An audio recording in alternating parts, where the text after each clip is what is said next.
दोस्तों भारत के लिए अमेरिका से दो बड़ी और बहुत ही अच्छी खबरें सामने निकल के आ रही हैं, जहां पर कुछ दिनों पहले भारत अमेरिका से आ रहे अपाचे हेलीकॉप्टर्स तुर्की ने रोक दिए थे, जिसके बाद अमेरिका ने जैसे तैसे करके उनके सप्लाई चेन को मेंटेन किया और अब भारत की प्लानिंग है कि अगले कुछ ही सालों के अंदर भारत और नए अपाचे हेलीकॉप्टर खरीदेगा। इस डील को 1 से 1.5 साल के अंदर फाइनलाइज भी किया जा सकता है और इसमें भारत 12 से 18 नए अपाचे हेलीकॉप्टर्स खरीदेगा, जिन्हें हम सीधे पाक, बांग्लादेश और चीनी सीमाओं पर तैनात करेंगे। दूसरी खबर भी भारत अमेरिका से है, जहां पर भारत की तरफ से फाइनल ड्राफ्ट अमेरिका को भेजा जा चुका है, जिसमें भारत ने टैरिफ को घटा करके यानी कि जो 50% टैरिफ है इसे घटा करके 15% पर लाने की बात कही है। वहीं दूसरी तरफ रूसी लगे टैरिफ को भी हटाया जाएगा। इसी के साथ भारत ने रूस से तेल खरीद को फिर से रिस्टार्ट कर दिया है। तो जानते हैं आज के इस वीडियो में दोनों ही इंपॉर्टेंट अपडेट डिटेल्स में। यदि आपको हमारा काम पसंद आए, वीडियो को लाइक, चैनल को सब्सक्राइब जरूर कीजिएगा, क्योंकि आपका ये छोटा सा काम आप तक ये जरूरी और सही खबरें लाने में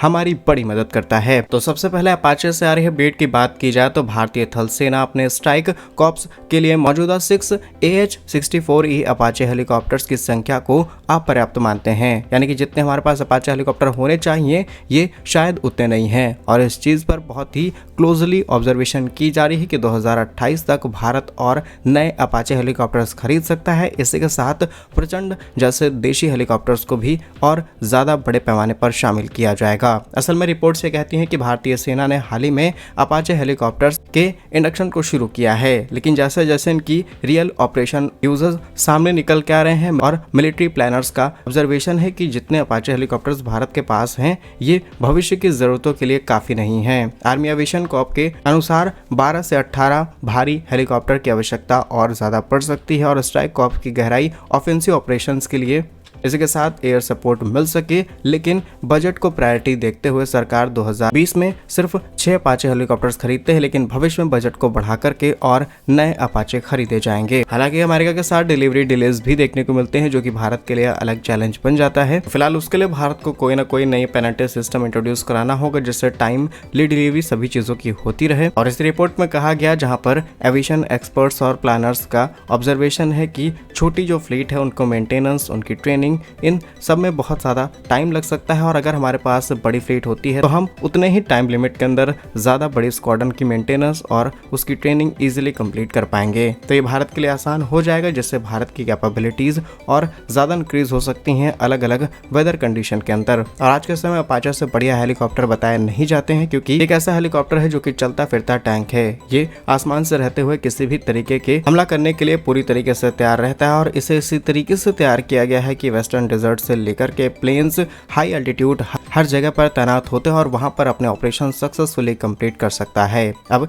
इसके अपोजिट भारतीय सेना स्वदेशी लाइट कॉम्बैट हेलीकॉप्टर, जिसे LCH प्रचंड भी कहा जाता है, उस पर भी बड़ा दांव लगा चुकी है। HAL को करीब 90 हेलीकॉप्टर्स का ऑर्डर दिया गया है, जहां पर LCH ऊंचाई वाले इलाकों जैसे कि सियाचिन, पूर्वी लद्दाख आदि जैसे लोकेशंस पर आसानी से ऑपरेट हो सकता है। इसे यूनिकली डिजाइन किया गया है और इसे वो सारी फैसिलिटीज दी गई हैं जो कि लगभग अपाचे की 60 to 70% कैपेबिलिटीज के आसपास मीट होती हैं। LCH पर रिसेंट अपडेट्स ये हैं कि 90 LCH प्रचंड का जो पहला ऑर्डर दिया गया था उसकी डिलीवरी 2028 से शुरू हो जाएगी, जिसमें से कई यूनिट सेना को सौंपी जाएंगी। वहीं अपाचे की और ज्यादा डिटेल्स आपको बताएं तो ये हेलीकॉप्टर सिर्फ भारत, अमेरिका नहीं बल्कि दुनिया के लगभग 17 देश इसका इस्तेमाल करते हैं। अमेरिका ने 800 से भी ज्यादा ऐसे हेलीकॉप्टर्स की यूनिट बना रखी है और इन्हें इस्तेमाल करने वाले देश भारत के साथ साथ UK, Israel, South Korea, Saudi Arab, Poland जैसे देश हैं। पोलैंड तो रिसेंटली 96 यूनिट बनाने के और ऑर्डर्स दिए हैं अमेरिका को। टेक्निकल डिटेल्स की बात की जाए तो इसके अंदर 2 पायलट इजीली से ऑपरेट कर सकते हैं। मैक्सिमम स्पीड 300 किलोमीटर प्रति घंटे यानी कि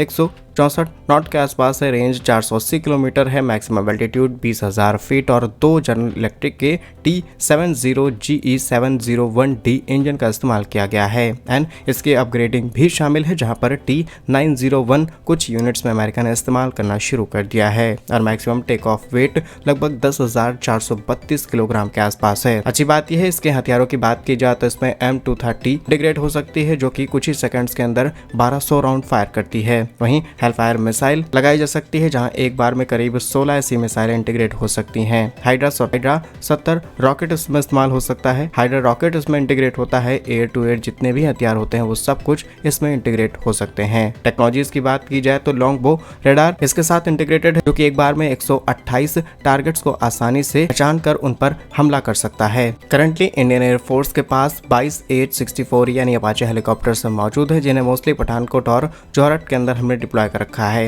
इंडियन आर्मी ने 2024 के अंदर अपाचे हेलीकॉप्टर्स के ऑर्डर्स दिए थे, जिनमें 3 की डिलीवरी इसी साल भारत को हो गई थी और 3 जो भारत आ रहे थे उन्हें तुर्की ने रोका था, जिसके बारे में शुरुआत में हमने आपको डिटेल्स दी थी। और जल्द ही नए ऑर्डर प्लेस किए जा सकते हैं भारत की कंडीशंस को ध्यान में रखते हुए। बाकी क्या कुछ कहना है आपका इस रिपोर्ट पर कमेंट्स में जरूर बताइएगा। नेक्स्ट इंपॉर्टेंट अपडेट भी अमेरिका से सामने निकल के आ रही है, जहां पर भारत ने फाइनल ड्राफ्ट अमेरिका के सामने रख दिया है। अब अगर इसकी बेसिक शुरुआत की बात की जाए तो अमेरिकी राष्ट्रपति ट्रंप जैसे ही राष्ट्रपति बनते हैं वैसे ही वो दुनिया के साथ टैरिफ गेम में शुरू हो जाते हैं। पहले तो कई देशों पर 100%, 200%, 300% तक इन्होंने टैरिफ लगाया। जब इनकी दाल नहीं गली तब ये टैरिफ घटाना शुरू करते हैं। फिलहाल भारत पर भी पहले इन्होंने 25% टैरिफ लगाया, लेकिन जब इन्होंने देखा कि भारत रूस से तेल खरीद रहा है तब इन्होंने भारत पर additional 25% as a penalty tariff impose कर दिया। भारत ने कहा कि भारत अपनी ऊर्जा जरूरत हितों की रक्षा करता है और भारत को जहां से सस्ती ऊर्जा मिलेगी भारत वहां से तेल खरीदेगा। लेकिन ट्रंप ने भारत की बात नहीं मानी और भारत पर 25% टैरिफ लगा दिया एज अ पेनल्टी। लेकिन अब भारत ने अमेरिका के सामने अपना आखिरी ड्राफ्ट रख दिया है, जहां पर भारत ने 15% टैरिफ की बात कही है। रूस से तेल खरीद पर जो पेनल्टी टैरिफ लगा है इसे भी पूरी तरीके से खत्म करने के लिए बातचीत की गई है।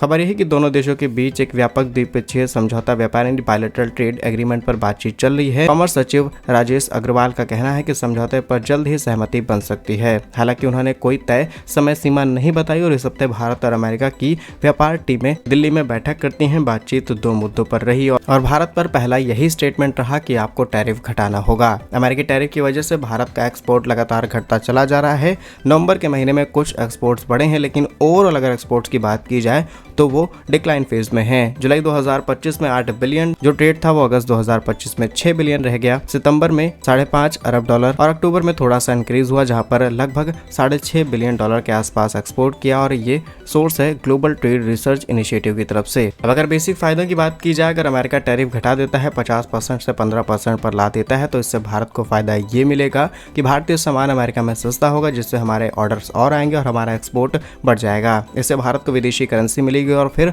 दूसरे देशों से जो चीजें हम खरीदते हैं वहां पर हमें चीजें सस्ती देखने को मिलेंगी। भारतीय कंपनियों को फायदा होगा, ज्यादा ऑर्डर्स मिलेंगे और रोजगार के मौके बढ़ेंगे। भारत के अंदर डॉलर ज्यादा आएगा, जिससे अर्थव्यवस्था मजबूत होगी। भारत रूस से सस्ता तेल बिना डर के खरीद सकेगा और इससे पेट्रोल डीजल की कीमतों को भी हम आसानी से कंट्रोल कर सकते हैं और गवर्नमेंट को बिना सब्सिडाइज किए हुए भी कीमतों में रिड्यूस मिलेगा। दोनों देशों के रिश्ते और ज्यादा बेहतर हो सकते हैं और आगे चल के कई बड़ी डिफेंस डील भारत अमेरिका के हाथ में सौंप सकता है। ऑलरेडी हम अमेरिका के साथ में कई बड़ी डिफेंस डील फाइनल कर रहे हैं, लेकिन नए समझौते से भारत को कई एक्स्ट्रा एजेस मिल जाएंगे। हालांकि भारत ने सभी चीजों को नजरअंदाज करते हुए रूस से एक बार फिर अपनी तेल खरीद को शुरू कर दिया है। इसमें कुछ गिनी चुनी कंपनियां शामिल हैं, जिसे हम नेक्स्ट वीडियो में आपको सारी डिटेल्स बताएंगे। फिलहाल इन दोनों ही खबरों पर आपकी क्या राय है कमेंट्स में जरूर लिखिएगा। भारत कैसे ही वीडियोस पाने के लिए वीडियो को लाइक, चैनल को सब्सक्राइब जरूर कीजिए। वंदे मातरम, भारत माता की जय।